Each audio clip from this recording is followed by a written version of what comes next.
केंद्र शासनामार्फत संपूर्ण भारतामध्ये जनगणनेचा प्रोग्राम सुरू आहे.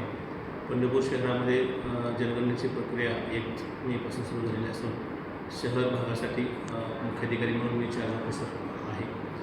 दिनांक 1 मे ते 15 मे या कालावधीमध्ये शहरातील नागरिकांना स्वगणना करण्यासाठीचा ऑप्शन उपलब्ध आहे.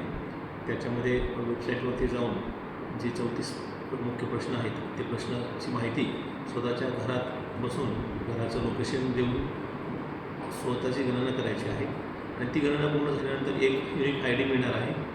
ज्यावेळेस दुसऱ्या टप्प्यामध्ये म्हणजे 15 मे नंतरचा जो दुसरा टप्पा होणार आहे, या टप्प्यामध्ये नगर परिषदेने प्रशिक्षण दिलेले 28 पर्यवेक्षक आणि 165 प्रगणक हे पूर्ण शहराची गणना 15 मेपासून करणार आहेत. स्वगणना केलेल्या घरामध्ये प्रगणक आल्यानंतर त्यांना तो युनिक ID जर दिला तर त्यांचा जनगणनेचा वेळ वाचणार आहे आणि तो ID नंबर टाकून आपण आधी केलेली गणना त्यांच्याकडे ती जाणार आहे. या वर्षीच्या जनगणनेचं मुख्य वैशिष्ट्य म्हणजे ही पूर्णतः डिजिटल पद्धतीनं होणारी जनगणना असून यामध्ये पूर्ण माहिती ही मोबाईल ॲपवरती नागरिकांना घेतली जाणार आहे. माझी सर्व पंढरपूर नागरिकांना विनंती आहे की जास्तीत जास्त नागरिकांनी स्वगणनेमध्ये 1 मे ते 15 मेमध्ये सहभाग घेऊन जनगणनेच्या या प्रक्रियेस सहभागी व्हायचे आहे.